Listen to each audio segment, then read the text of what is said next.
엄마의 고교 동창의 날이었습니다. 고아 주제에 과부로 살면서 자식 교육은 제대로 시켰겠니? 콩 심은 데 콩 나고 팥 심은 데 팥 나는 법이야. 30년 만에 만난 동창이 30명의 동창들이 보는 앞에서 저희 엄마에게 퍼부은 말이었습니다. 엄마는 의자에 주저앉아 오열하셨어요.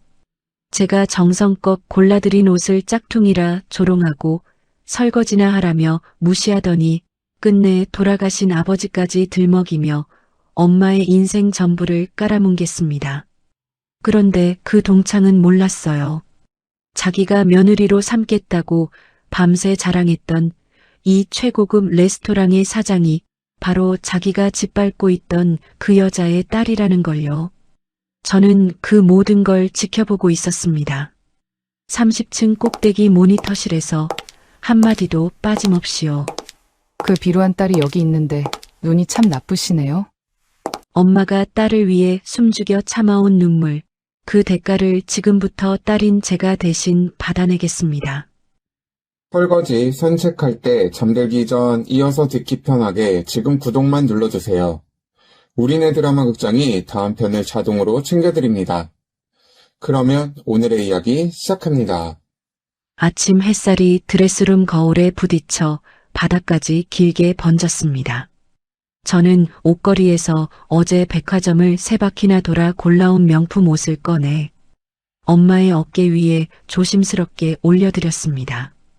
부드러운 옷감이 엄마의 굽은 어깨를 감싸는 순간 거울 속에 비친 엄마의 모습은 제가 상상했던 것보다 훨씬 우아했어요. 엄마 봐봐. 역시 엄마한테 딱이지? 저는 엄마 뒤에 서서 어깨를 두 손으로 감싸며 거울을 바라봤습니다. 엄마의 눈가에 잔주름이 깊게 패여 있었지만 그 주름 하나하나가 저를 키워낸 세월의 훈장 같았어요. 그런데 엄마는 자켓 안쪽에 달린 가격표를 슬쩍 뒤집어 보시더니 손끝이 미세하게 떨리기 시작했습니다. 아름아, 이거 너무 과하지 않니? 그냥 남들 눈에 안 띄게 평범한 거 입고 갈게. 엄마는 자켓 단추를 풀려고 하셨습니다. 저는 재빨리 뒤에서 엄마를 꼭 안았어요.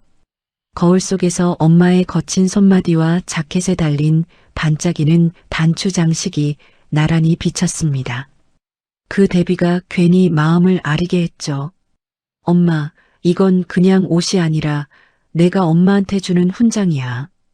엄마가 나 고생해서 키워낸 결과물인데 왜 이걸 부끄러워해? 부끄러운 게 아니라 오늘만큼은 세상에서 제일 잘난 딸 둔 엄마로 있어줘. 응? 엄마는 한참을 망설이시다가 결국 고개를 끄덕이셨습니다.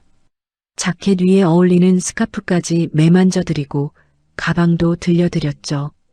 드레스룸에 은은한 향수 냄새가 퍼지는 동안 엄마는 거울 속 자신을 낯설어하는 표정으로 한참이나 바라보셨습니다. 사실 오늘 동창회는 엄마가 먼저 가겠다고 한 게 아니었습니다. 일주일 전쯤 엄마의 고교 동창인 윤미숙이라는 사람에게서 연락이 왔어요. 30년 가까이 소식 한 번 없던 사람이 갑자기 전화해서 꼭 와달라고, 이번에 안 오면 섭섭하다고 성화를 부렸다고 하셨죠. 그 미숙이라는 분 학교 다닐 때 엄마랑 많이 친했었어? 제가 물었을 때 엄마는 잠깐 말을 아끼셨습니다. 친하진 않았지. 같은 반이었는데 그 애는 좀 잘 사는 집 딸이었거든. 엄마가 도시락 못 사온 날 옆에서 대놓고 코를 막더라. 냄새난다고. 그러면서도 엄마는 조심스럽게 덧붙이셨어요. 근데 30년이 지났잖아. 사람이 나이 먹으면 변하기도 하는 거고, 혹시 그때 미안했던 거 사과라도 하려나 싶기도 하고. 그 말을 들으며 저는 속으로 쓴웃음을 지었습니다. 30년 동안 연락 한 번 없던 사람이 갑자기 꼭 오라고 부르는 게 사과를 하려는 마음일 리가 없었으니까요. 하지만 엄마의 그 작은 기대를 깨고 싶지는 않았습니다. 엄마는 가방을 손에 쥐고 현관 쪽으로 걸어가시다가 문득 돌아서서 제 손을 꼭 잡으셨습니다. 그 눈빛이 평소와 달리 진지했어요. 아름아, 오늘 가는 레스토랑이 너가 하는 곳이라는 거 얘기 안 할 거야, 친구들한테. 엄마, 그건 왜? 동창회라는 게 무서워. 괜히 너가 잘된 거 알면 너한테 돈 빌려달라, 취직시켜달라, 무례하게 굴 사람들 천지야. 엄마는 그냥 너가 차려준 귀한 밥 한 끼 먹고 오는 거로 좋게. 엄마의 목소리는 단호했지만 그 안에 담긴 마음은 한없이 여렸습니다. 평생을 숨죽여 사신 분이에요. 제가 도심 한복판에서 최고급 레스토랑을 운영하고 있어도 엄마에게 제 성공은 언제나 딸의 앞길에 놓일 수 있는 돌멩이였습니다. 알았어. 그럼 나 오늘 사장 아니고 그냥 모르는 사람 할게. 대신 밥은 내가 세상에서 제일 맛있는 거로 준비했으니까 남기지 말고 다 먹어야 해. 알았지? 그래, 우리 딸이 해주는 밥인데 남길 리가 있니? 엄마의 얼굴에 비로소 편안한 미소가 번졌습니다. 저는 그 미소를 보며 가슴 한쪽이 뜨거워지는 걸 느꼈어요. 고맙다, 아름아. 고맙긴. 내가 더 고맙지. 나한테 엄마가 있어서. 엄마를 현관까지 배웅하고 문을 닫는 순간 저는 잠시 문에 이마를 기댔습니다. 우리 엄마는 왜 이렇게 평생을 숨죽여 살까? 제가 이만큼 잃었는데도 여전히 자식 앞길에 돌멩이 하나 놓일까봐 겁내는 사람. 엄마는 제가 내민 옷 한 벌조차 과분하다고 느끼는 분이셨습니다. 하지만 저는 알고 있었어요. 오늘 저녁 더 스카이 30에서 어떤 일이 벌어지든 엄마가 고개를 숙일 일은 없도록 해야 한다는 것을요. 엄마는 모르시겠지만 저는 이미 김지배인에게 연락을 해둔 상태였습니다. 엄마가 불편한 일을 겪으면 즉시 알려달라고요. 저는 드레스룸으로 돌아가 거울 앞에 섰습니다. 엄마가 입고 간 그 옷과 같은 브랜드의 블라우스가 옷걸이에 걸려 있었어요. 저는 그걸 내려다보며 조용히 중얼거렸습니다. 오늘 저 식당에서 엄마가 얼마나 고귀한 사람인지 꼭 보여주고 말 거야. 창밖으로 도심의 아침이 밝아오고 있었습니다. 30층 꼭대기에 자리 잡은 제 레스토랑이 햇살을 받아 유리벽처럼 반짝이는 게 여기서도 보였어요. 오늘 그곳에서 엄마의 동창회가 열립니다. 엄마는 조용히 밥 한 끼 먹고 오겠다고 했지만 저는 이미 마음속으로 다짐하고 있었습니다. 멀리서라도 보이지 않는 곳에서라도 반드시 엄마를 지키겠다고요. 저녁 6시 저는 더 스카이 30 레스토랑의 CCTV 모니터실에 앉아 있었습니다. 30층 높이의 통유리 너머로 도심의 불빛들이 하나둘 켜지기 시작했지만 제 눈은 오직 모니터 속 프라이빗 룸 화면에 고정되어 있었어요. 오늘 엄마의 동창회가 열리는 그 방이었습니다. 30명 남짓한 동창들이 삼삼오오 모여 앉아 수다를 떨고 있었습니다. 샹들리에 조명이 테이블 위 크리스탈 잔에 부딪혀 눈부시게 반짝였고 얼음이 달그락거리는 물병 소리가 스피커를 통해 또렷하게 들려왔어요. 30년 만에 재회이기 때문인지 분위기가 제법 들떠 있었죠. 그때 룸 입구 쪽 모니터 화면이 흔들렸습니다. 문이 활짝 열리며 한 여자가 양팔을 벌리고 들어섰어요. 목에는 굵직한 금목걸이, 손가락마다 보석 반지가 번쩍였고 귀에는 동전만한 귀걸이가 흔들리고 있었습니다. 처음 보는 사람이지만 한눈에 알아볼 수 있었죠.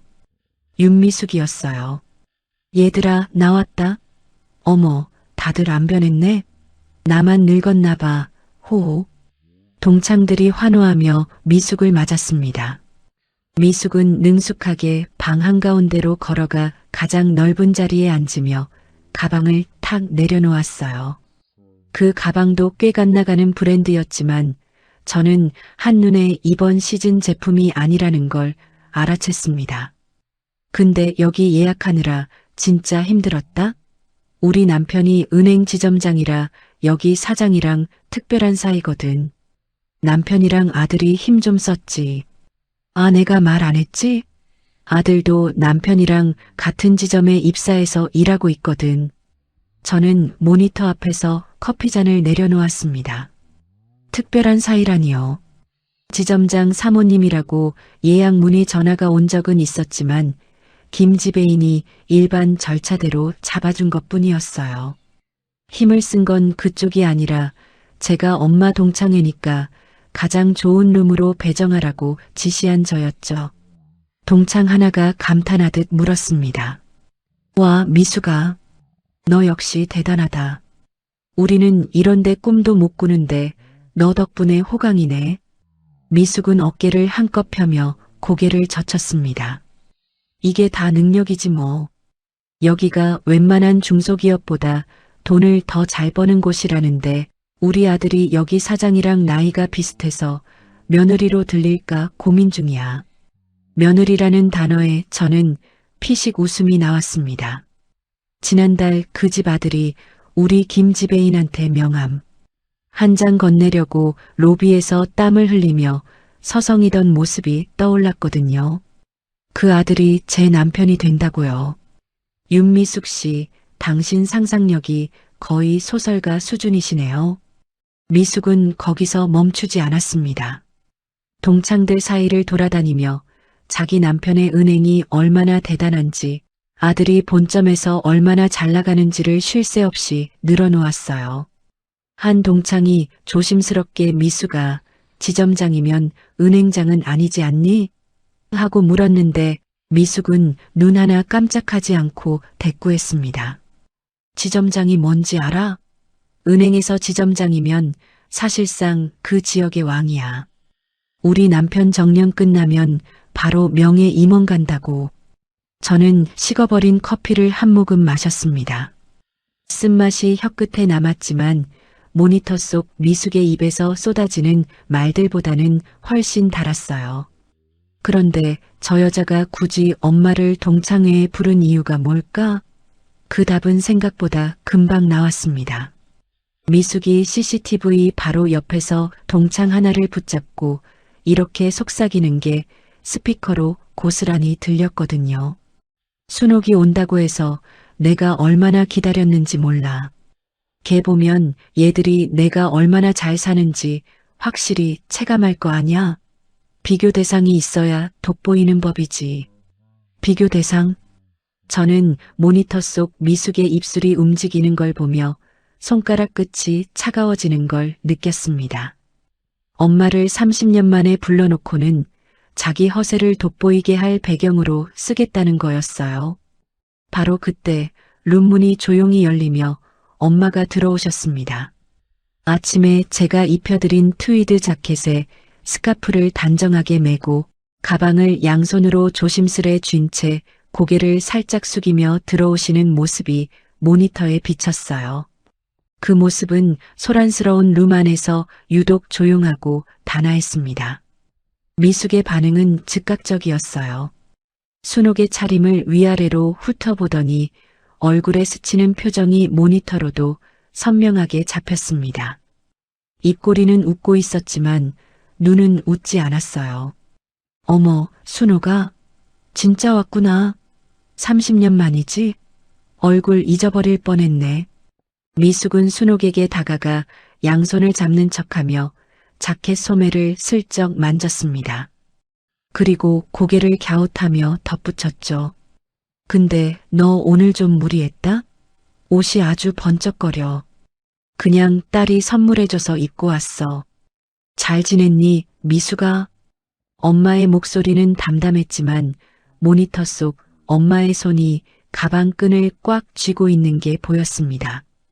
미숙은 어깨를 으쓱하며 돌아서더니 동창들을 향해 한마디 던졌어요. 딸이 선물했대. 기특하지? 근데 이런데 올 땐 옷보다 매너가 중요해. 여기 사장이 우리 남편 VVIP라 내가 아주 잘 아는데 아무나 오는 데가 아니거든. 저는 모니터 속 엄마의 얼굴을 가만히 들여다봤습니다. 나이 먹으면 달라졌을까 기대했던 그 미숙은 30년 전이나 지금이나 똑같았어요. 아니, 더 교활해졌을 뿐이었죠. 엄마는 구석자리에 앉아 물잔을 양손으로 감싸주셨습니다. 그 뒷모습이 자꾸만 작아지는 것 같아서 저는 차갑게 식어버린 커피잔을 손으로 감싸주었습니다. 엄마가 쥐고 있을 그 물잔처럼요. 식사가 나오기 전 엄마의 동창들은 각자 근황을 나누며 술잔을 기울이고 있었습니다. 모니터 속 엄마는 구석자리에서 물만 조용히 마시고 계셨어요. 아무에게도 먼저 말을 걸지 않고 그저 옆 사람이 건네는 인사에 고개를 끄덕이는 게 전부였습니다.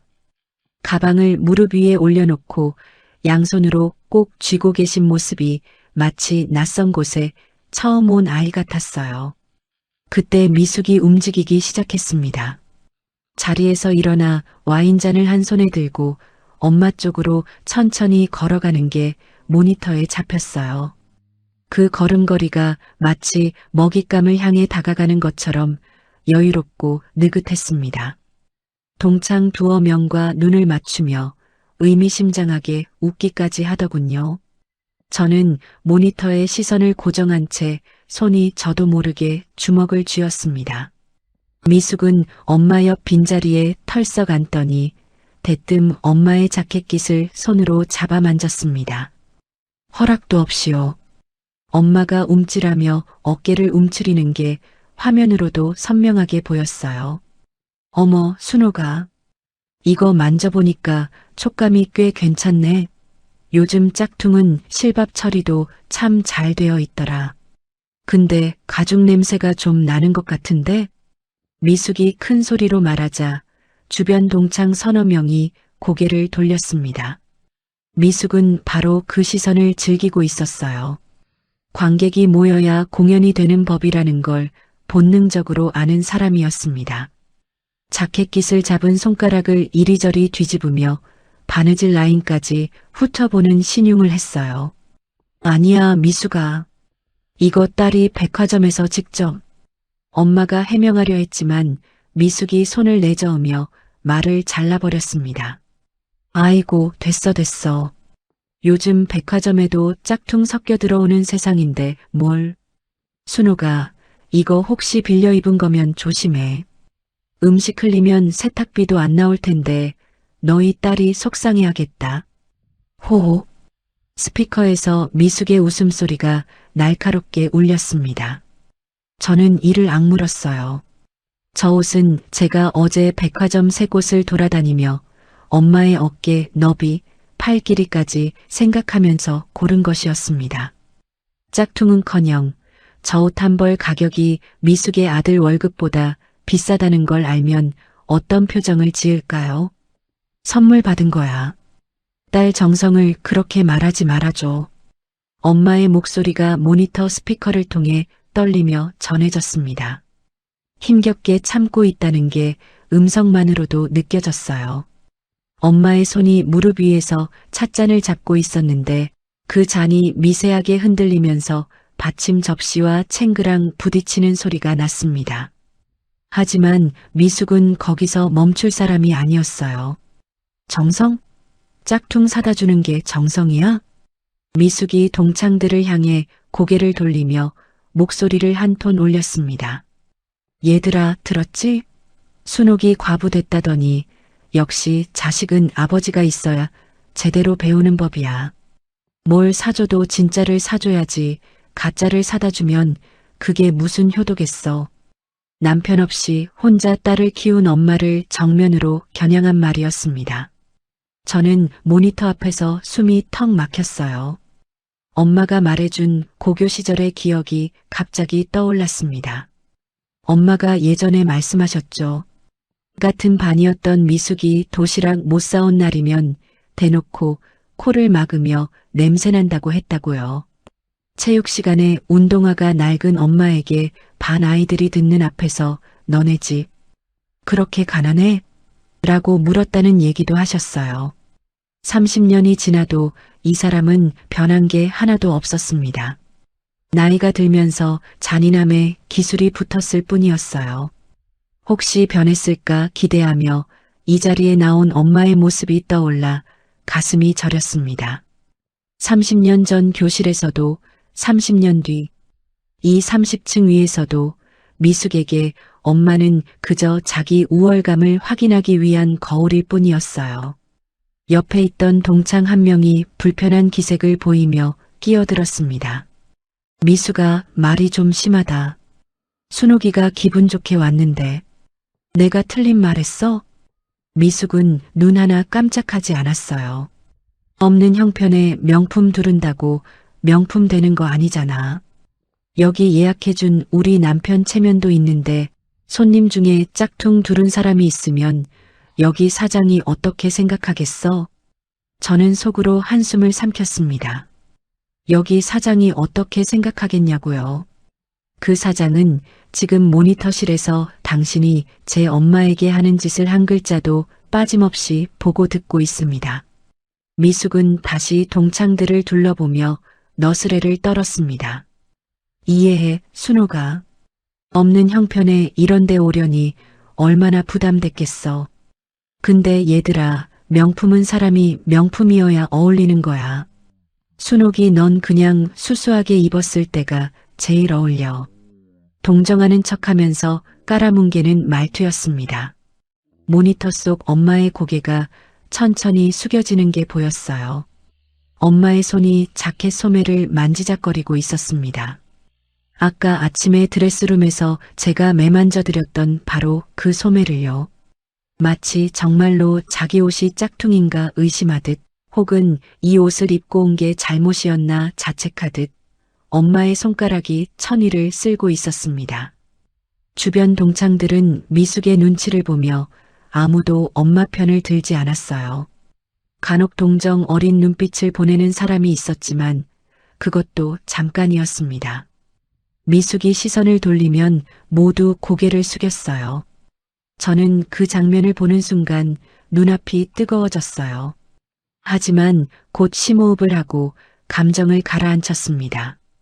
지금 뛰쳐나가면 엄마와의 약속을 깨는 것이었으니까요. 그때 옆에 서 있던 김 지배인이 조심스럽게 입을 열었습니다. 대표님, 저분이 계속 저러시는데 제가 한 말씀 드릴까요? 김 지배인의 목소리에도 분노가 묻어 있었어요.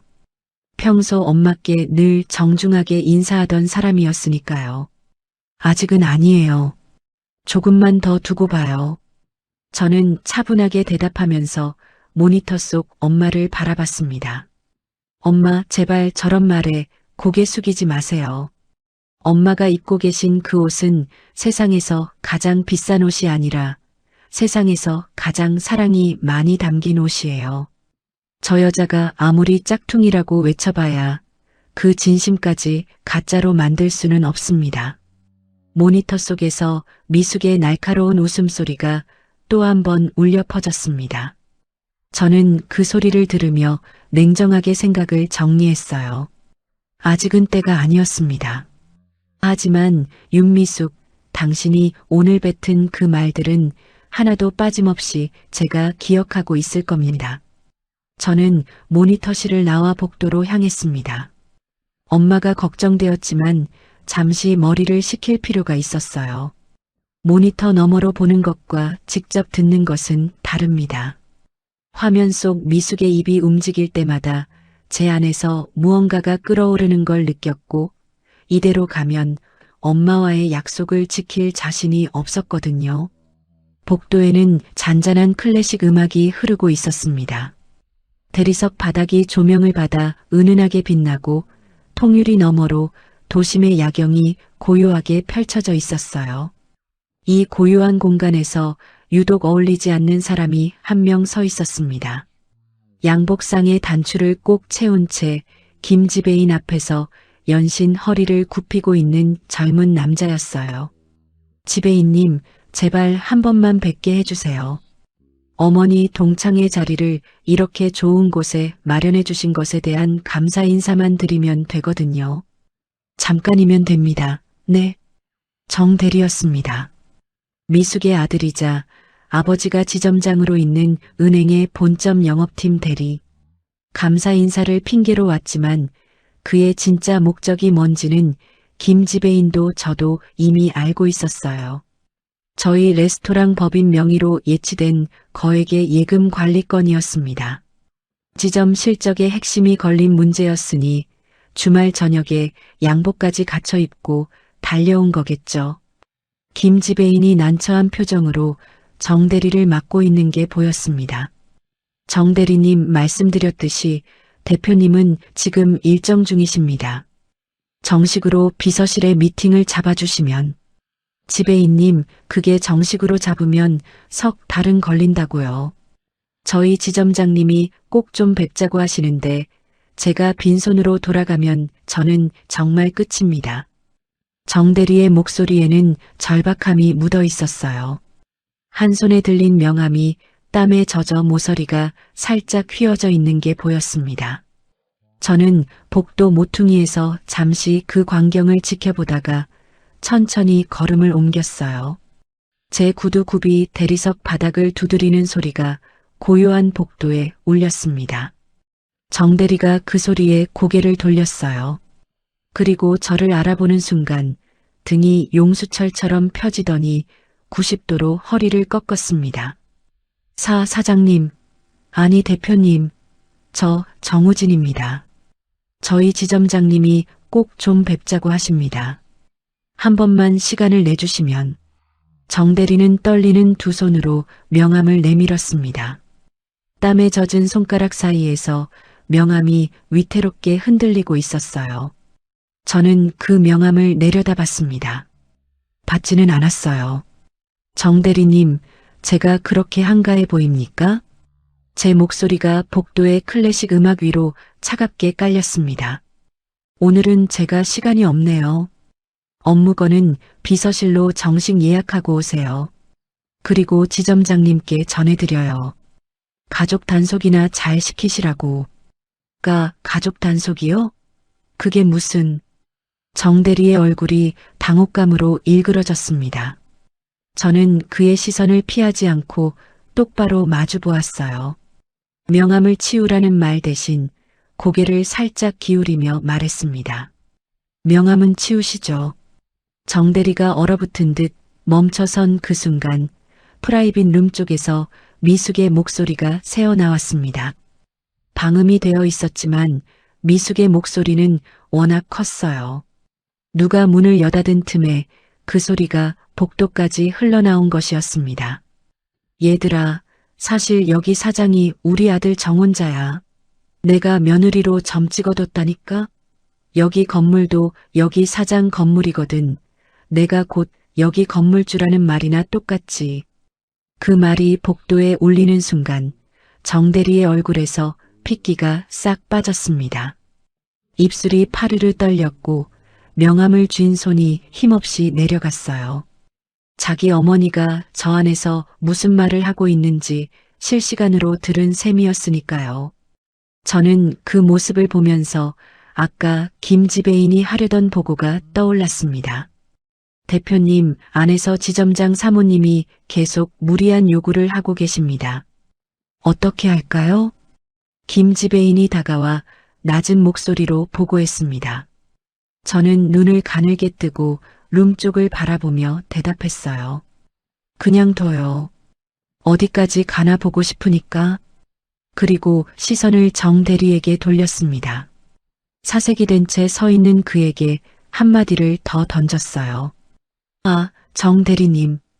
여기서 어머니 목소리 좀 감상하고 계시지 그래요? 방금 며느리 얘기가 나온 것 같던데 축하드려야 하나요? 네. 그게 무슨... 사장님, 저희 어머니가 그런 말을 하시면 안 되는데. 정말 죄송합니다. 정 대리는 허둥지둥 고개를 숙였습니다. 이마에서 식은땀이 흘러내려 대리석 바닥에 한 방울 떨어지는 게 보였어요. 안에서는 엄마가 아들을 팔아 허세를 부리고 있고 밖에서는 그 아들이 제 앞에서 사색이 되어 서 있는 요 광경이라니.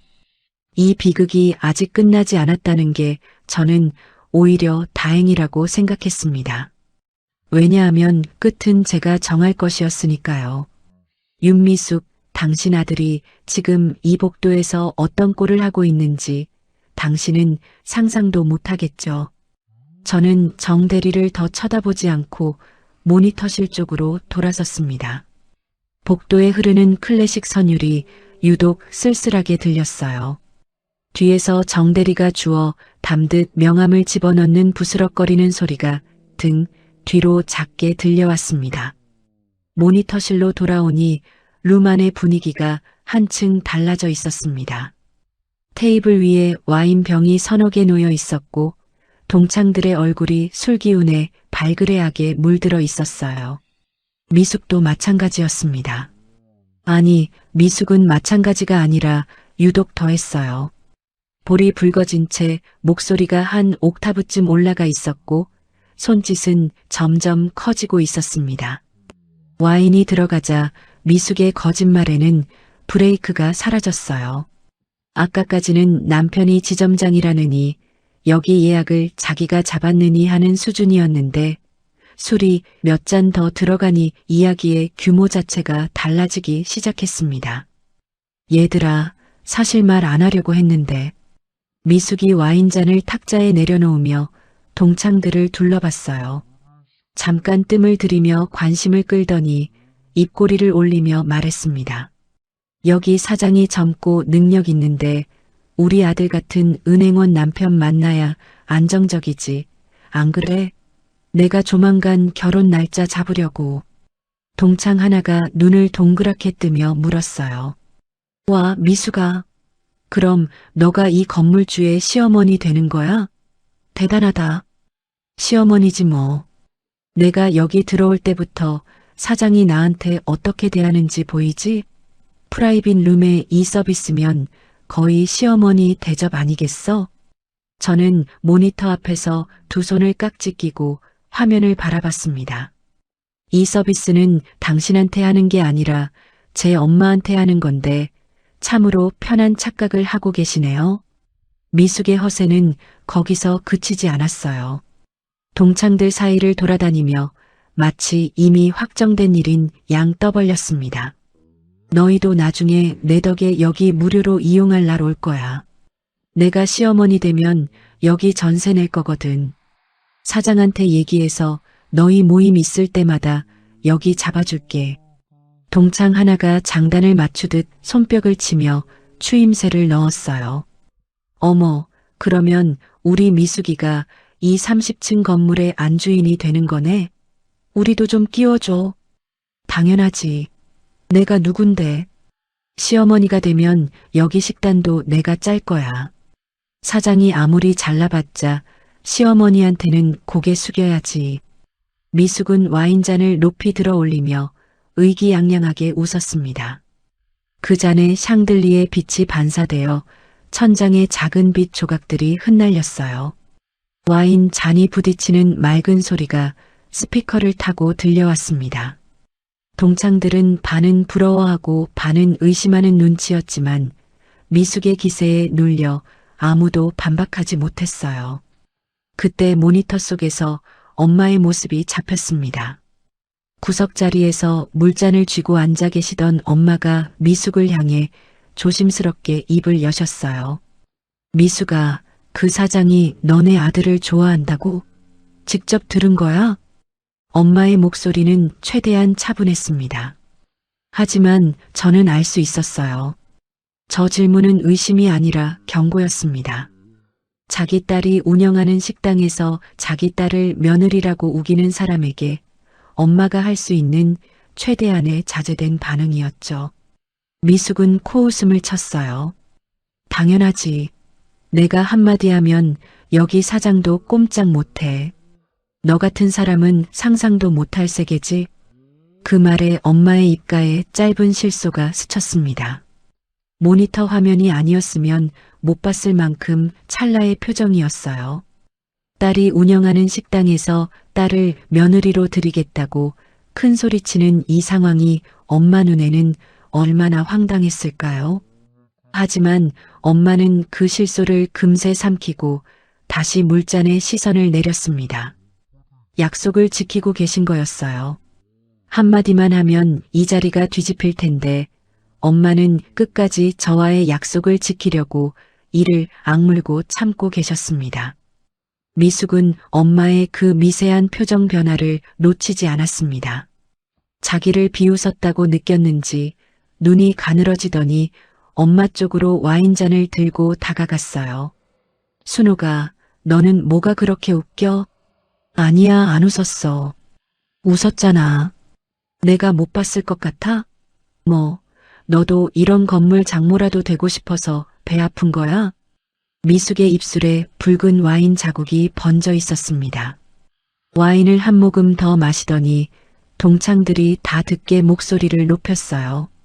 순옥이, 넌 나중에 우리 집 와서 설거지나 좀 해줄래? 너 그런 거 잘하잖아. 내 며느리 들어오면 집안일 도울 사람이 필요하거든. 루만이 순간 조용해졌습니다. 동창 몇 명이 고개를 숙였고 누군가는 민망한 듯 와인잔만 만지작거렸어요. 엄마의 무릎 위에서 주먹이 꽉 쥐어지는 게 모니터로 보였습니다. 손등에 핏줄이 도드라질 만큼 힘을 주고 계셨지만 입은 꾹 다물고 계셨어요. 내 엄마를 자기 집 파출부 취급해? 저는 의자 팔걸이를 움켜쥐었습니다. 손끝이 하얗게 질렸어요. 복도에서 아까 제 앞에 무릎이라도 꿇을 것 같던 그 집 아들 생각이 겹쳐지면서 분노가 차갑게 가라앉기 시작했습니다. 뜨거운 화가 아니라 얼음장 같은 결심이었어요. 저는 자리에서 일어나 김 지배인을 불렀습니다. 지배인, 준비한 거 넣어요. 김 지배인이 고개를 끄덕이며 재빨리 움직였어요. 저는 모니터 속 엄마의 꽉 쥔 주먹을 마지막으로 한 번 더 바라본 뒤 시선을 걷었습니다. 윤미숙, 당신이 지금 마시고 있는 그 와인이 당신 남편에게는 마지막 성찬이 될 거예요. 아직 모르시겠지만요. 김 지배인이 움직이기 시작했습니다. 제가 준비해둔 와인을 가지러 간 거예요. 저는 모니터실에 앉아 화면을 지켜보며 기다렸습니다. 잠시 후 모니터 속에 김 지배인이 룸문을 열고 들어서는 모습이 잡혔어요. 한 손에는 묵직한 와인병을 들고 다른 손에는 하얀 린넨 냅킨을 걸치고 있었습니다. 그 와인은 제가 엄마를 위해 특별히 골라둔 빈티지였어요. 이 레스토랑의 셀러에서도 가장 깊은 곳에 보관되어 있던 손님에게는 좀처럼 내놓지 않는 병이었습니다. 김 지배인이 룸 안으로 들어서자 미숙이 가장 먼저 반응했어요. 와인병을 알아본 건지 아니면 단순히 지배인이 직접 서빙하러 온 것에 흥분한 건지 미숙은 번쩍 자리에서 일어나며 자기 와인잔을 앞으로 내밀었습니다. 어머, 지배인이 직접 오셨네? 역시 우리 남편 VVIP라 대우가 다르지. 자, 여기 내 잔에 먼저 따라줘요. 김 지배인은 미숙의 잔을 보고도 표정 하나 바꾸지 않았어요. 그리고 미숙을 지나쳐 곧장 구석자리에 앉아 계신 엄마 앞으로 걸어갔습니다. 엄마의 빈 와인잔 앞에 멈춰서더니 정중하게 허리를 숙이며 병을 기울였어요. 진한 루비색 와인이 잔 안으로 천천히 흘러들어갔습니다. 루만이 순간 조용해졌어요. 모니터 스피커를 통해 와인이 잔에 따라지는 소리만 또렷하게 들렸습니다. 이 와인은 저희 대표님께서 특별히 가장 귀하신 분께만 드리라고 지시하신 빈티지 와인입니다. 김 지배인의 목소리는 낮고 또렷했어요. 루만의 30명 모두가 들을 수 있을 만큼 정확한 발성이었습니다. 미숙이 내밀었던 와인잔을 든 채 얼어붙은 모습이 모니터에 잡혔어요. 잔을 내리지도 올리지도 못한 채 어정쩡한 자세로 서 있었습니다. 동창들의 시선이 미숙과 순옥 사이를 오갔어요. 방금까지 시어머니 행세를 하며 큰 소리치던 사람이 무시당한 장면을 30명이 목격한 거였죠. 이봐요, 지배인. 미숙이 목소리를 높였습니다. 와인잔을 탁자에 거칠게 내려놓는 소리가 스피커로 들렸어요. 내 잔에 먼저 따라야지. 내가 누군지 몰라. 여기서 거래하는 은행 지점장 사모님이야. 사장님하고 우리 남편이 얼마나 가까운 사이인데. 김지배인은 고개를 살짝 돌려 미숙을 바라봤습니다. 그리고 조용하지만 단호한 어조로 대답했어요. 죄송합니다만 지침이 확고해서요. 이 와인은 오직 이분을 위해 오픈한 것입니다. 이분. 김지배인이 엄마를 가리키며 말한 그 두 글자에 미숙의 표정이 확 일그러졌습니다. 모니터로 봐도 미숙의 얼굴이 붉어지는 게 느껴졌어요. 술 기운 때문이 아니라 자존심이 무너지는 색이었습니다. 동창들 사이에서도 웅성거리는 소리가 일었어요. 아까까지 미숙의 말만 듣고 그녀가 이 식당의 VVIP인 줄 알았던 사람들이 정작 사장이 특별 대접하는 사람은 구석에 조용히 앉아있던 순옥이라는 사실에 고개를 갸웃거렸습니다. 어머, 순옥이가 사장이랑 아는 사이야?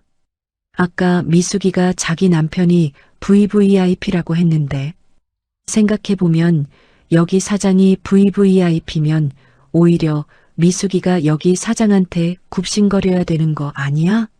너무 당당해서 착각했네 여태.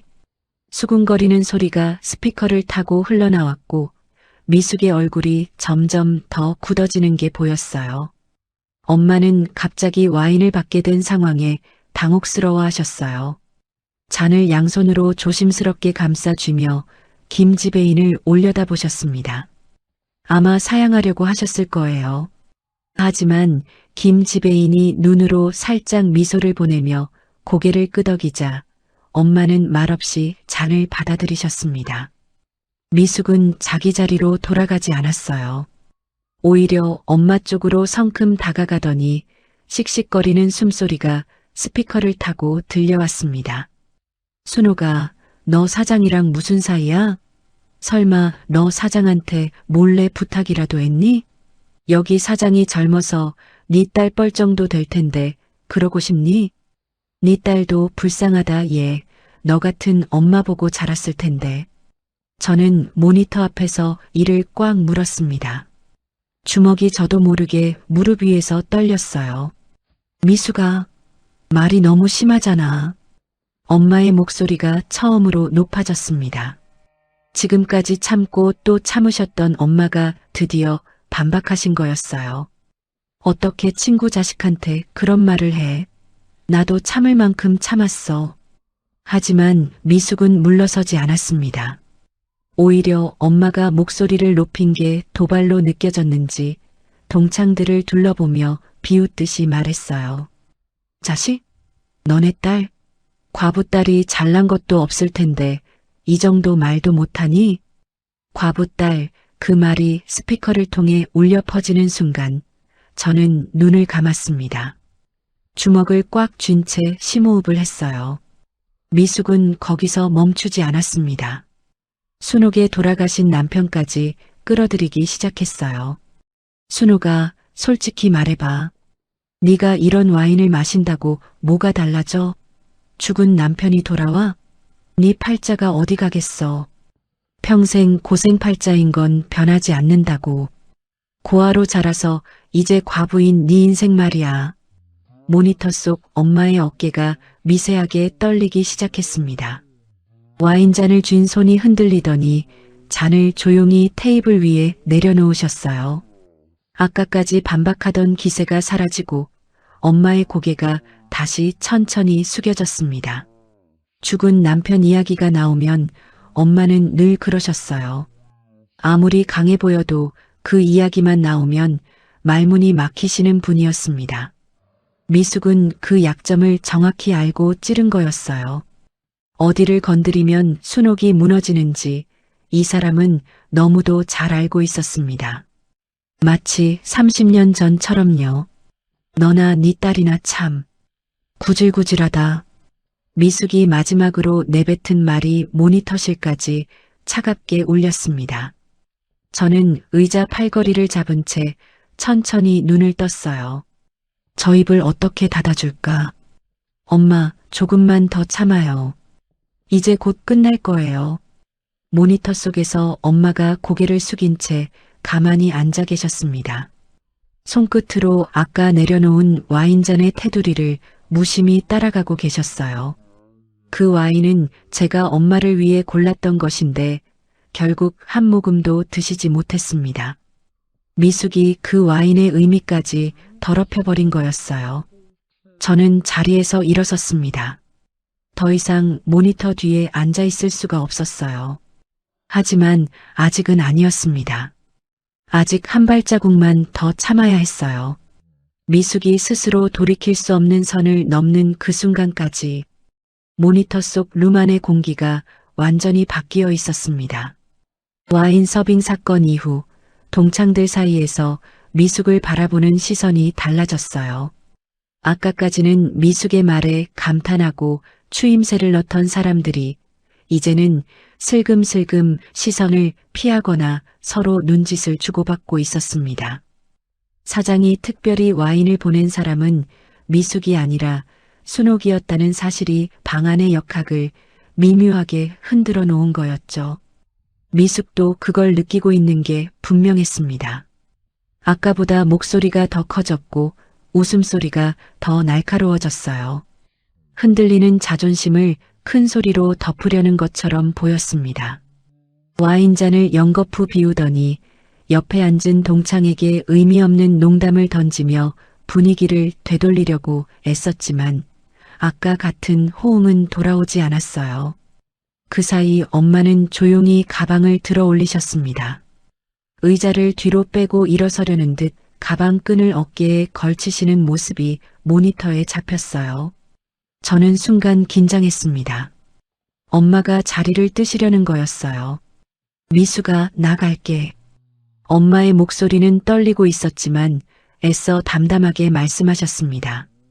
너 오늘 정말 너무하다. 30년 만에 왔더니 이런 대접을 받을 줄은 몰랐어. 엄마가 일어서려 하자 미숙이 움직였습니다. 자리에서 벌떡 일어나더니 엄마의 팔을 잡았어요. 모니터로도 미숙이 엄마의 팔을 꽤 세게 쥐고 있다는 게 느껴졌습니다. 엄마의 몸이 잡아당겨지듯 흔들렸으니까요. 가긴 어딜 가? 내가 불렀으면 내가 보내야지. 네 맘대로 나가? 미숙아, 팔 좀 놔줘. 왜? 내가 틀린 말이라도 했어? 기분 나쁘면 반박을 해야지. 왜 도망가려고 그래? 엄마가 팔을 빼려고 했지만 미숙은 놓지 않았습니다. 동창들이 불안한 눈빛으로 두 사람을 바라봤지만 아무도 끼어들지 못했어요. 한 동창이 미숙아, 이제 그만하자라고 조심스럽게 말했지만 미숙은 그쪽을 째려보며 한마디로 잘라버렸습니다. 시끄러워. 내가 순옥이한테 할 말이 있어. 그 기세에 입을 열었던 동창마저 입을 다물었어요. 저는 모니터 앞에서 의자 팔걸이를 움켜쥐었습니다. 손끝이 차가워지는 걸 느꼈어요. 미숙은 엄마의 팔을 잡은 채 동창들을 향해 돌아섰습니다. 마치 관객을 향해 연설하는 것처럼요. 얘들아, 순옥이가 왜 저러는지 내가 얘기해 줄까? 미숙아, 그만해. 이 애가 어떤 앤지 너희가 알아? 할머니 손에 자란 고아야. 부모 없이 할머니 밑에서 컸어. 그 말에 루만이 쥐 죽은 듯 고요해졌습니다. 동창 몇 명이 고개를 숙였고 누군가는 입을 가렸어요. 하지만 미숙은 그 침묵을 동의로 착각한 듯 더 목소리를 높였습니다. 고아로 자라서 결혼하고는 남편도 없이 과부로 살면서 자식 교육은 제대로 시켰겠니? 너네 딸도 분명 뻔하지. 제대로 된 데 취직이나 했겠어? 저는 모니터 앞에서 숨을 멈췄습니다. 자식 교육. 그 네 글자가 스피커를 타고 흘러나오는 순간 제 안에서 무언가가 끊어지는 소리가 들렸어요. 콩 심은 데 콩 나고 팥 심은 데 팥 나는 법이야. 고아의 과부 밑에서 자란 애가 어디서 뭘 배웠겠냐고. 보나 마나 비루하게 살겠지. 미숙의 목소리가 룸 전체를 가득 채웠습니다. 모니터 속에서 엄마의 무릎이 꺾이는 게 보였어요. 서 있던 엄마가 그대로 의자에 주저앉으시더니 두 손으로 얼굴을 감싸셨습니다. 엄마의 어깨가 들썩이기 시작했어요. 울고 계셨습니다. 우리 아름이가 어떻게 컸는데? 엄마의 울음 섞인 목소리가 스피커를 통해 갈라지며 들려왔습니다. 네가 어떻게 그런 말을 해? 동창 몇 명이 자리에서 일어나 엄마 쪽으로 가려 했어요. 하지만 미숙은 그 사이를 가로막듯 소리쳤습니다. 왜 울어? 내가 틀린 말했어? 사실이니까 울지. 내가 뭘 가르쳤다고 제대로 된 사람이 됐겠냐고. 미숙은 울고 있는 엄마를 내려다보며 한마디를 더 던졌어요. 불쌍하면 불쌍한 티를 내야지. 명품 걸치고 와서 나 잘 산다는 척 하니까 내가 참견하게 되는 거잖아. 자기 주제를 알아야 해, 순호가. 그 말이 스피커를 통해 울려 퍼지는 순간 저는 더 이상 참을 수 없었습니다. 저는 모니터실 문을 열었습니다. 복도에 정대리가 아직 서 있었어요.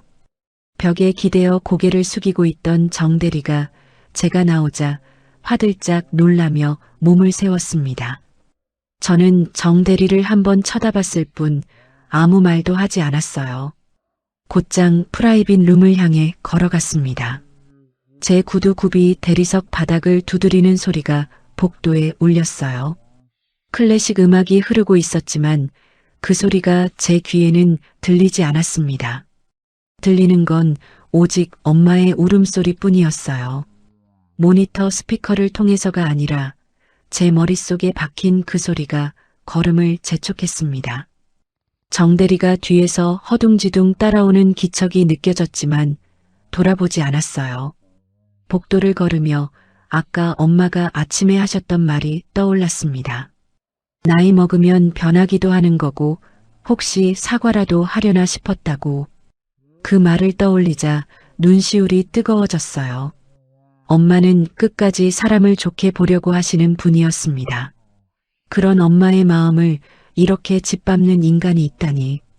프라이빗 룸 앞에 도착했습니다. 묵직한 목조문 너머로 미숙의 목소리가 새어나왔어요. 자식 교육을 똑바로 시켰으면 엄마가 이런 꼴을 당하겠어? 다 네 잘못이야, 순호가.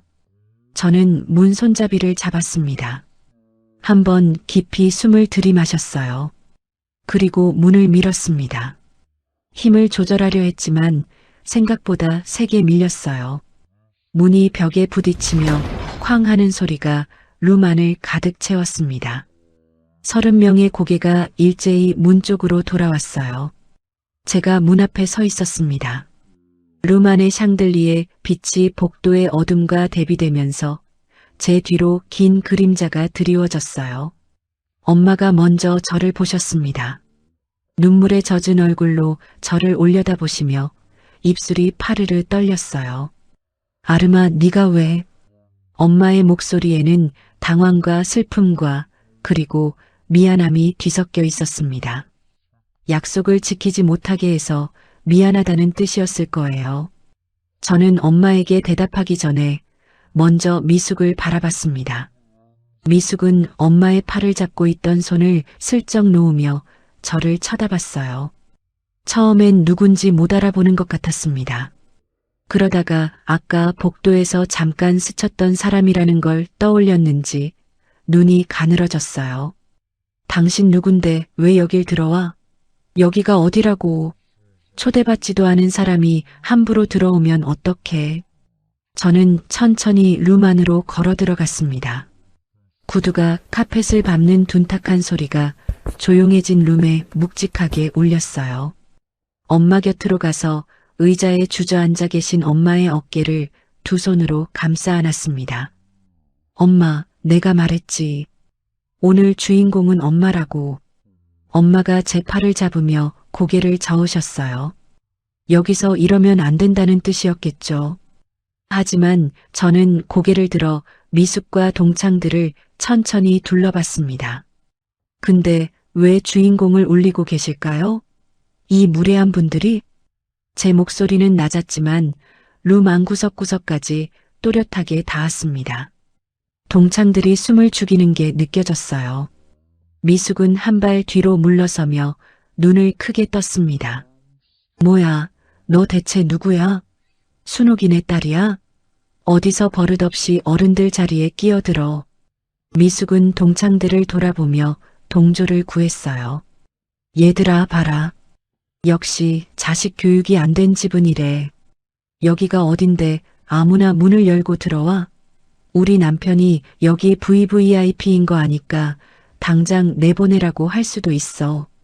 VVIP라는 말이 또 나왔습니다. 저는 속으로 쓴웃음을 지었어요.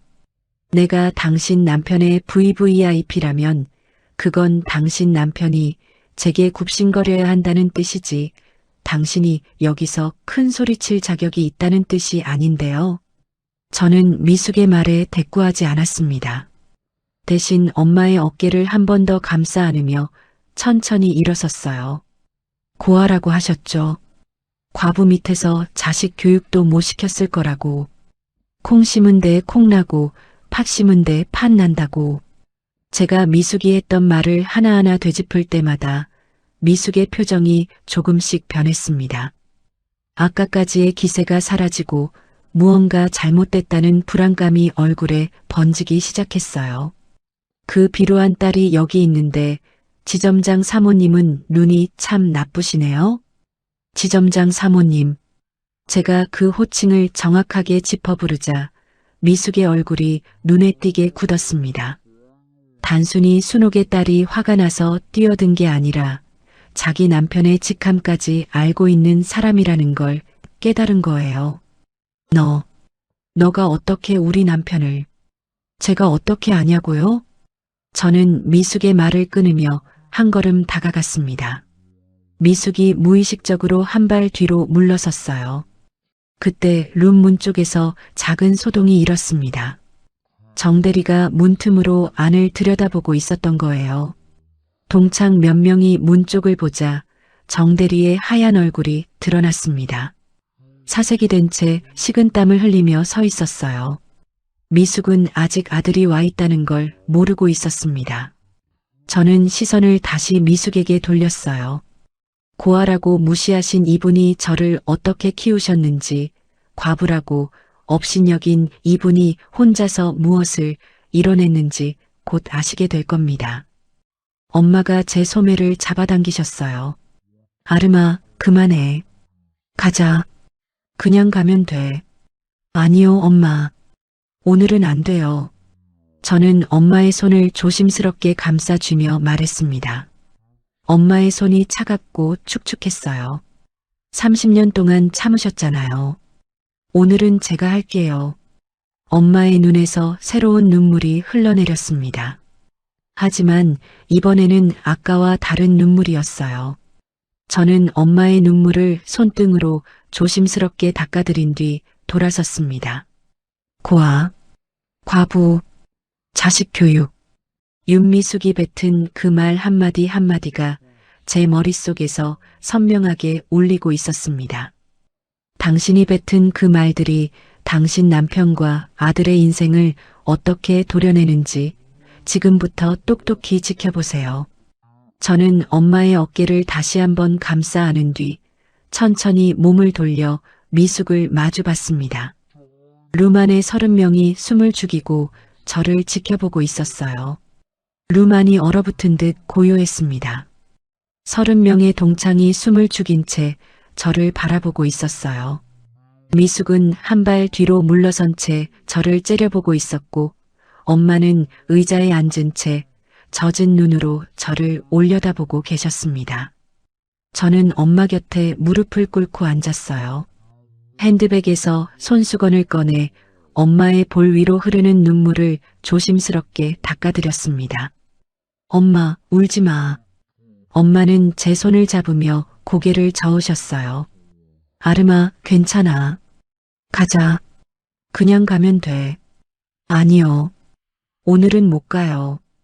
저는 엄마의 손을 꼭 한번 쥐어드린 뒤 천천히 일어섰습니다. 그리고 미숙을 정면으로 마주봤어요. 자기소개를 드려야겠네요. 제 목소리는 낮고 또렷했습니다. 룸 안의 구석구석까지 닿을 만큼 명확하게 발음했어요. 이 레스토랑 더 스카이 30대표, 그리고 이 건물 주인, 권아름입니다. 동창들 사이에서 숨이 멈추는 듯한 정적이 흘렀습니다. 한 박자 뒤에 여기저기서 숨을 들이마시는 소리가 들렸어요. 그리고 여기 계신 정순옥 씨가 제 소중한 어머니시고요. 저는 엄마를 돌아보며 말했습니다. 엄마는 눈을 크게 뜨고 저를 바라보셨어요. 약속을 깼다는 미안함과 딸이 대견하다는 감정이 뒤섞인 복잡한 눈빛이었습니다. 저는 엄마에게 조용히 눈인사를 보냈어요. 괜찮아요, 엄마. 이 약속은 깨져야 하는 약속이었어요. 동창들이 웅성거리기 시작했습니다. 서로를 쳐다보며 입을 가리고 속삭이는 소리가 룸을 채웠어요. 잠깐, 순옥이네 딸이 여기 사장이야? 그러면 아까 와인. 사장이 특별히 보냈다는 게 순옥이 딸이. 세상에. 한 동창이 벌떡 일어서며 순옥에게 다가가려 했지만 제 시선과 마주치자 멈칫하며 다시 앉았습니다. 미숙의 얼굴에서 핏기가 빠져나가는 게 보였어요. 입이 반쯤 벌어진 채 저와 엄마를 번갈아 쳐다봤습니다. 뭐, 네가 여기 사장이라고? 그럴 리가 없어. 미숙의 목소리가 떨리기 시작했어요. 아까 지배인이 우리 남편이 VVIP라고. 우리 남편이 특별한 손님이라고. 그때 김 지배인이 룸 안으로 들어서며 차분하게 정정했습니다. 사모님 아시면서 그렇게 말씀하시는 거예요? 진짜 모르시고 그렇게 말씀하시는 거예요? 그 VVIP가 바로 권 대표님이십니다. 지점장님께서는 대표님의 자산을 관리하는 은행 담당자이실 뿐이고요. 이 자리도 대표님께서 어머님의 동창회를 위해 특별히 지시하신 겁니다. 김 지배인의 말 한마디 한마디에 미숙의 몸이 조금씩 흔들렸습니다. 자기가 끊임없이 자랑했던 모든 것의 근원이 자기가 끊임없이 멸시했던 순옥의 딸이었다는 사실을 받아들이지 못하는 것 같았어요. 보석으로 치장한 손이 떨리면서 옆에 있던 테이블 모서리를 더듬듯 잡았습니다. 그럴 리가. 순옥이네 딸이. 여기 건물주가. 그게 말이 돼? 미숙은 자기 자리에 있던 동창들을 돌아봤어요. 누군가가 동조해주기를 바라는 눈빛이었지만 이미 아무도 미숙과 눈을 마주치려 하지 않았습니다.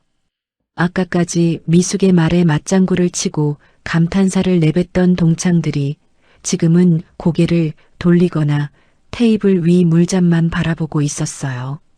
미숙이 쌓아 올린 허세의 탑이 한순간에 무너지는 소리가 들리는 것 같았습니다. 바로 그 순간 룸문 쪽에서 다급한 발소리가 들렸어요. 정대리가 더 이상 문 밖에서 견디지 못하고 안으로 뛰어들어온 거였습니다. 얼굴이 새하얗게 질린 채 숨을 몰아쉬며 곧장 저에게 달려오더니 제 앞에 무릎을 꿇었어요. 무릎이 바닥에 닿는 둔탁한 소리가 조용한 룸에 크게 울렸습니다. 대표님, 저희 어머니가 제정신이 아니십니다. 한 번만 살려주십시오. 정대리의 목소리는 갈라져 있었어요.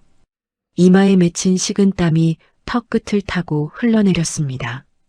그리고 뒤를 돌아보며 미숙에게 소리쳤어요.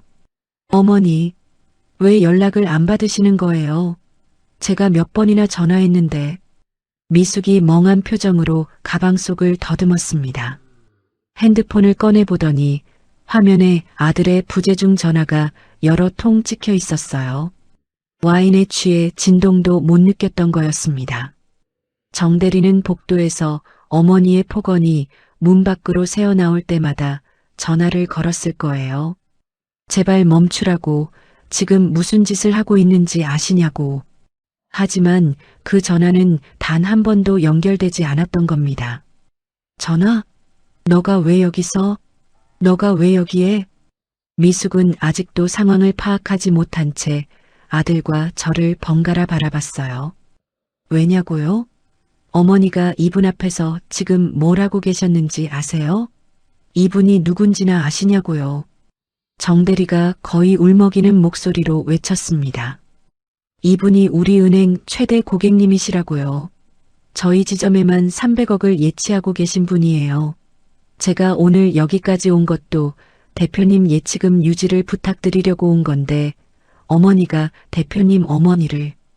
정대리의 말이 끝나기도 전에 미숙의 손에서 와인잔이 떨어졌어요.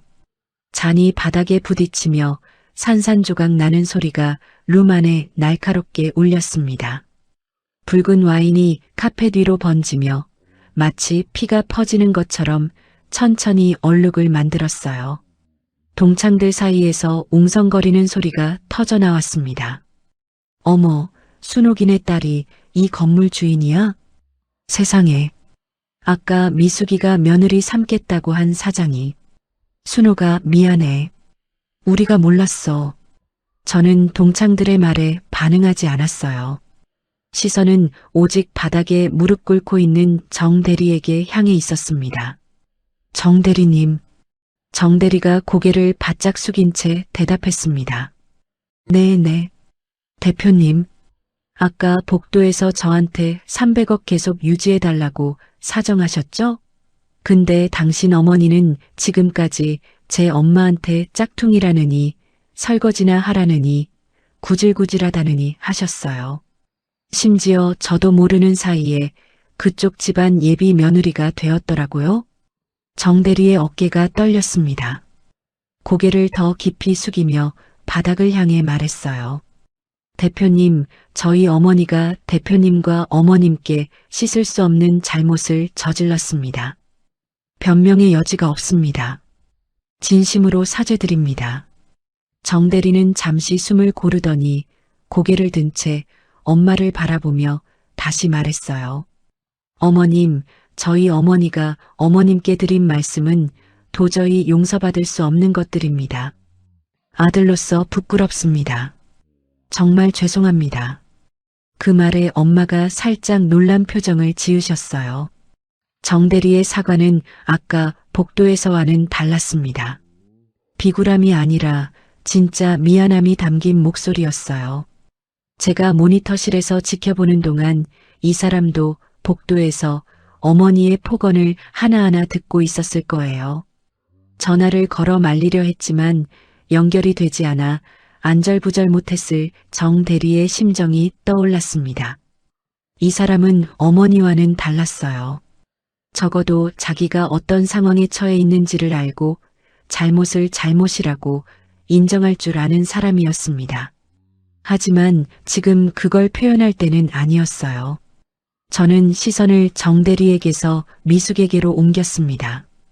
미숙은 깨진 와인잔 옆에서 뒷걸음질을 치다가 의자에 걸려 비틀거렸어요.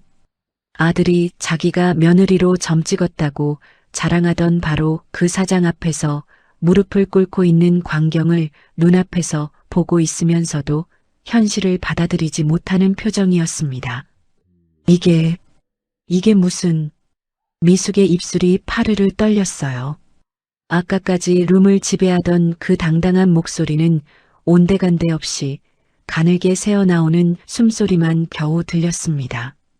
저는 그런 미숙에게서 시선을 거두고 엄마에게 돌아갔어요. 엄마의 어깨를 다시 감싸 안으며 말했습니다. 엄마, 이딴 인간들 때문에 울지 마. 엄마는 이런 옷이 아니라 금칠을 해도 아깝지 않은 사람이야. 내가 세상에서 제일 존경하는 사람이 엄마인 거, 저 사람들은 평생 이해 못할 거야. 엄마가 제 팔을 꽉 잡으셨어요. 아름아, 아까 짝퉁이라고 했죠? 저는 미숙을 향해 고개를 돌렸습니다.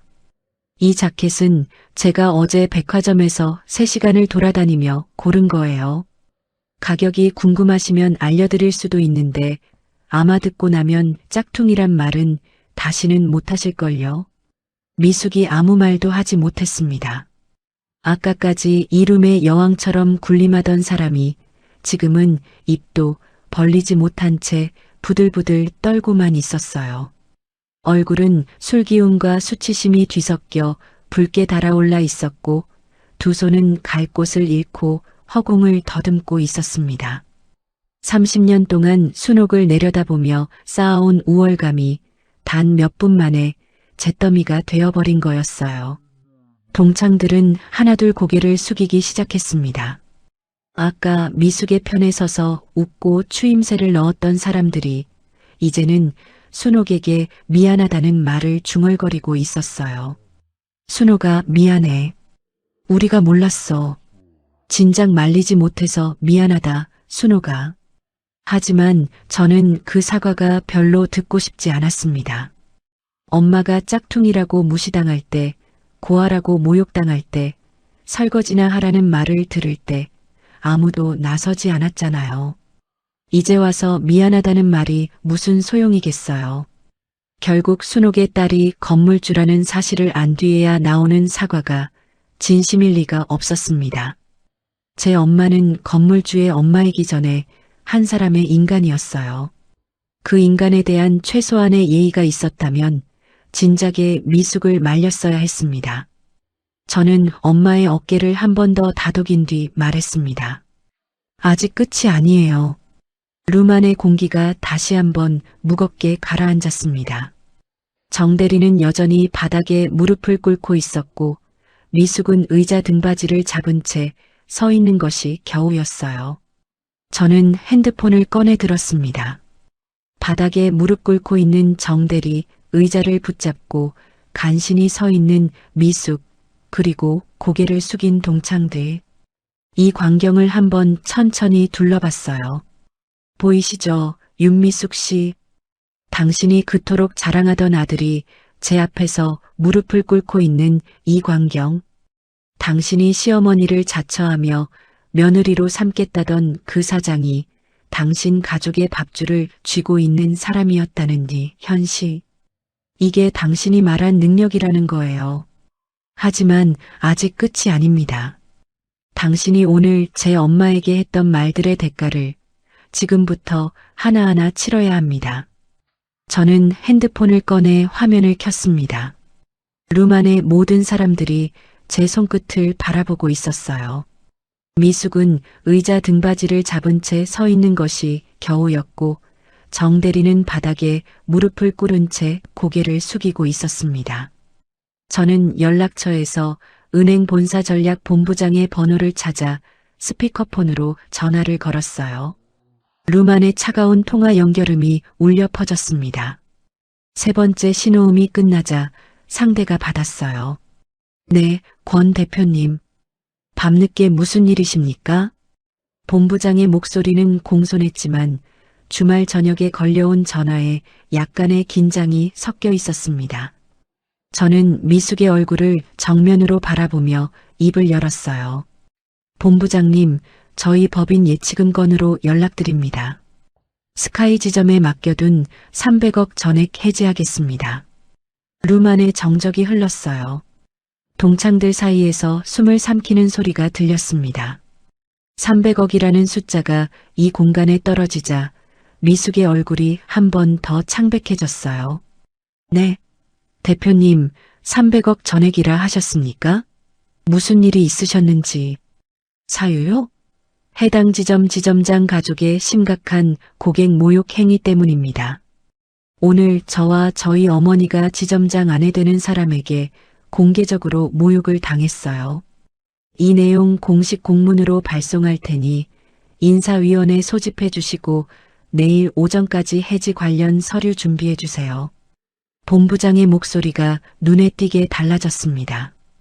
대표님, 정말 죄송합니다. 지점장이 대체 무슨 실수를. 당장 조치하겠습니다. 내일 오전 9시까지 서류 준비해 놓겠고 인사위원회 바로 소집하겠습니다. 지점장 정태식 건 맞으시죠? 네, 맞습니다. 자세한 사항은 내일 공문으로 보내드리겠습니다. 통화를 끊자 룸 안에 무거운 침묵이 내려앉았습니다. 동창들의 얼굴에 충격과 공포가 번갈아 스쳤어요. 300억이라는 숫자도 충격이었겠지만 그보다 더 충격적인 건 자기들이 아까까지 추임새를 넣으며 동조했던 미숙의 행동이 지금 이 순간 한 가정을 통째로 무너뜨리고 있다는 현실이었을 겁니다. 정대리가 여전히 바닥에 무릎을 꿇은 채 고개를 숙이고 있었어요. 아버지의 이름이 본부장 입에서 나온 이상 이 가족에게 다가올 현실의 무게를 누구보다 잘 알고 있는 표정이었습니다. 어깨가 미세하게 떨리고 있었어요. 정년 퇴임을 코앞에 둔 아버지가 인사위원회에 올라간다는 건 이 가족에게 사형 선고나 다름없었을 겁니다. 저는 핸드폰을 주머니에 넣으며 미숙을 바라봤습니다. 당신이 아까 이 식당 예약을 남편이 잡았다고 하셨죠? 남편이 VVIP라서 사장과 특별한 사이라고. 맞아요. 당신 남편은 제 자산을 관리하는 사람이에요. 그러니까 원래 당신 남편이 저한테 잘 보여야 하는 거였어요. 제가 그쪽 남편의 VVIP 고객인 거죠. 그걸 거꾸로 착각하고 계셨던 거죠. 미숙의 입술이 달싹거렸지만 아무 말도 나오지 않았습니다. 미숙이 먼저 움직였어요. 의자를 잡고 있던 손을 놓더니 비틀거리며 제 앞으로 걸어왔어요. 그리고 바닥에 무릎을 꿇었습니다.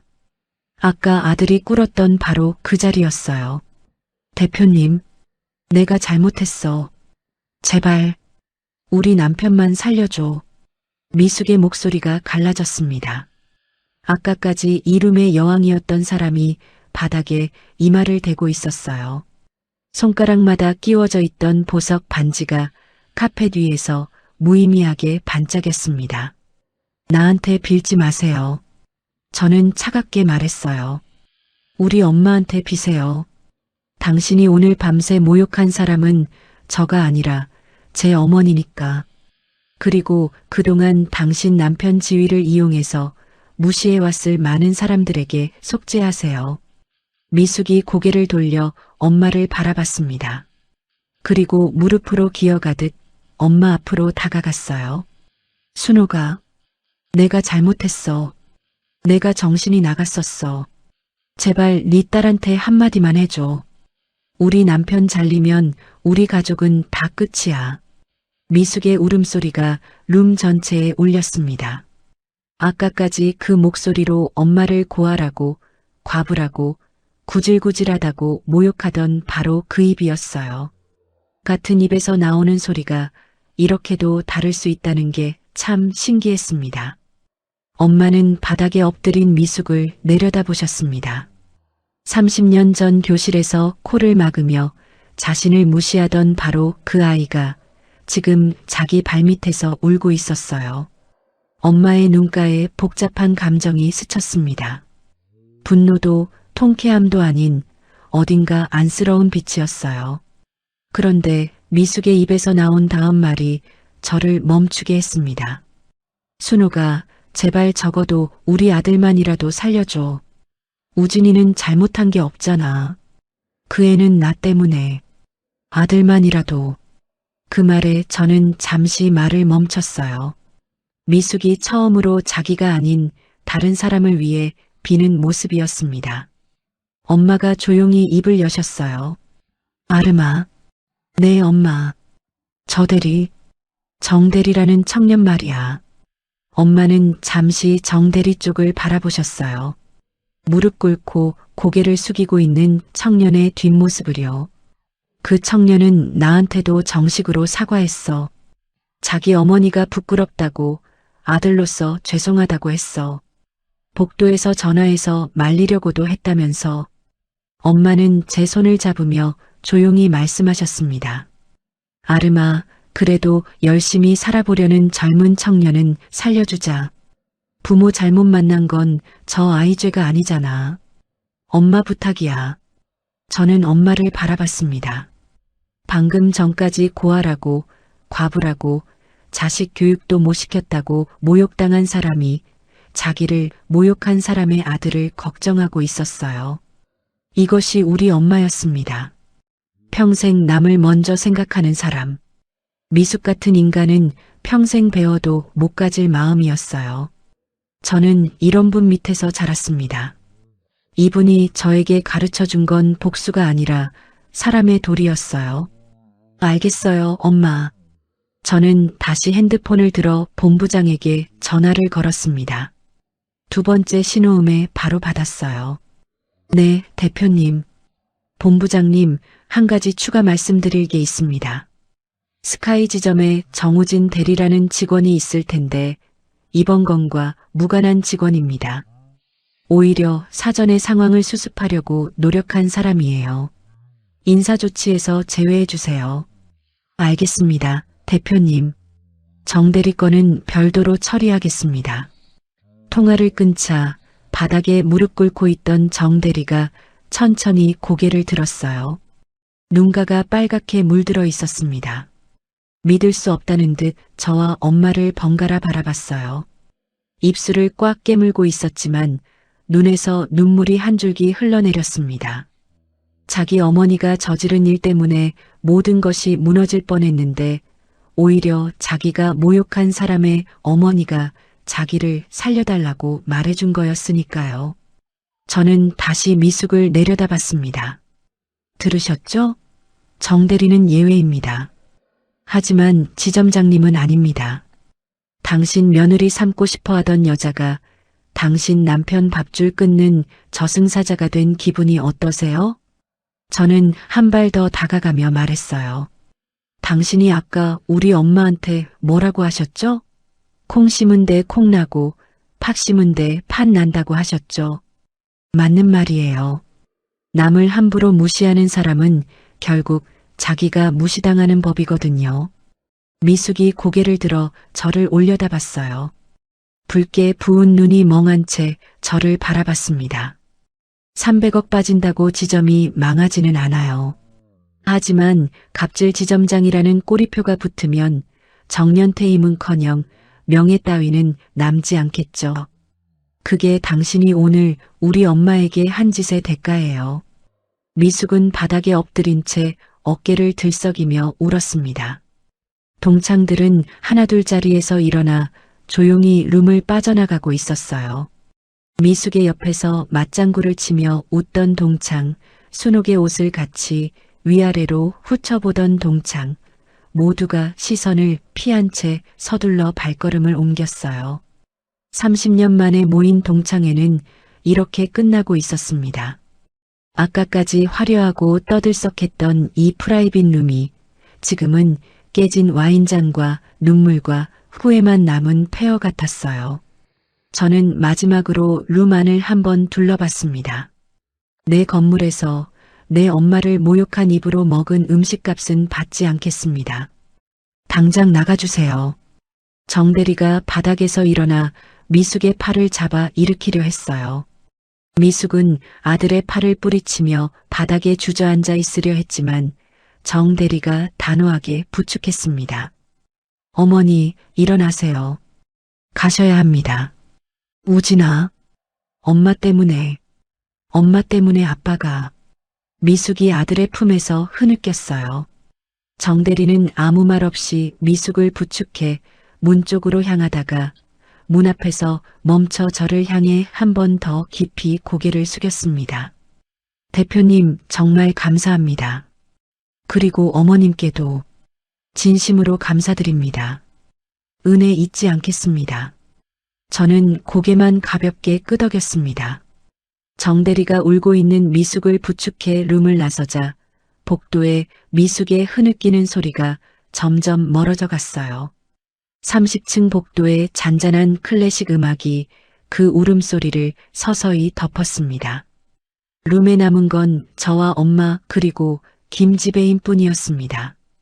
테이블 위에는 반쯤 먹다 만 음식들과 비워진 와인 병들이 어수선하게 놓여 있었어요. 나중에 전해 들은 이야기로는 그날 이후 정태식 지점장은 인사위원회에서 징계를 받고 은행을 떠났다고 합니다. 정년을 석 달 앞두고 불명예 퇴직을 한 거였어요. 미숙과 정태식은 결국 이혼했다고도 들었습니다. 아내의 입 때문에 평생 쌓은 커리어가 하루아침에 무너졌으니 그 가정이 온전할 리가 없었겠죠. 미숙은 혼자 남아 남들 눈을 피해 살고 있다는 소문이 돌았어요. 30년 동안 남위에 서려고만 했던 허영이 아이러니하게도 그 모든 것을 잃게 만든 셈이었습니다. 자기가 비교 대상으로 불러놓은 순옥이 오히려 자기 아들을 살려준 사람이 되었다는 걸 미숙은 어떤 마음으로 받아들였을까요? 엄마가 30년 동안 참아온 그 눈물의 대가. 저 사람들이 이제부터 평생 안고 살아가게 될 거예요. 이것이 바로 우리 엄마가 저에게 가르쳐 주신 자식 교육입니다. 윤미숙 씨, 사람을 함부로 깔보면 안 된다는 것. 그리고 어떤 상황에서도 남의 자식을 모욕하면 안 된다는 것. 저는 엄마 곁으로 돌아가 조용히 앉았습니다. 엄마의 손을 잡았어요. 엄마의 손이 아까보다는 덜 차가웠지만 여전히 떨리고 있었습니다. 김지배인이 조용히 룸을 정리했습니다. 깨진 와인잔 파편을 치우고 어수선한 테이블을 새 린넨으로 덮었어요. 30명이 앉았던 긴 테이블 대신 창가 쪽에 두 사람만을 위한 작은 테이블이 새로 세팅되었습니다. 저는 엄마의 손을 잡고 그 자리로 안내해드렸어요. 창밖으로 도심의 야경이 펼쳐져 있었습니다. 30층 높이에서 내려다보는 도시의 불빛들이 마치 별처럼 반짝이고 있었어요. 하늘에는 노을이 아직 남아 있었습니다. 붉은빛과 보랏빛이 뒤섞인 하늘 아래로 도심의 유리 건물들이 그 색을 그대로 품고 있었어요. 엄마는 의자에 앉으시며 한참 동안 창밖만 바라보셨습니다. 그리고 조용히 입을 여셨어요. 아르마나 때문에 너가 너무 독해진 거 아니니? 엄마의 목소리에 걱정이 가득했습니다. 저는 테이블 위에 놓인 엄마의 손을 두 손으로 감싸 쥐었어요. 그리고 그 손등에 얼굴을 묻었습니다. 오늘 하루 동안 참고 있던 숨이 한꺼번에 터져 나왔어요. 모니터실에서 이를 악물며 참았던 분노도, 복도에서 차갑게 웃었던 얼굴 뒤의 아픔도 전부 엄마의 거친 손마디 위에 내려놓았습니다. 독해진 거 아니야, 엄마. 나는 그냥 엄마 딸인 거야. 엄마가 제 머리카락을 쓸어내리셨어요. 그 손길이 어릴 때와 똑같았습니다. 아르마, 고맙다.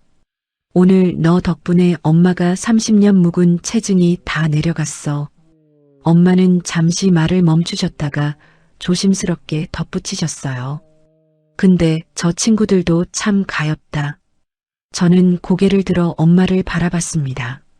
아까 자기를 고아라고 과부라고 모욕한 사람을 가엾다고 말하는 엄마가 때로는 답답하기도 하고 때로는 존경스럽기도 했어요. 엄마는 아직도 남 걱정이야? 이제 내 걱정, 남 걱정 말고 엄마 인생만 생각해. 내가 다 지켜줄 거니까. 그때 김지배인이 조용히 다가와 테이블 위에 음식을 올려놓았습니다. 따뜻한 밥 공기에서 김이 모락모락 피어올랐어요. 정갈하게 담긴 한식 코스가 작은 테이블 위에 하나씩 자리를 잡았습니다.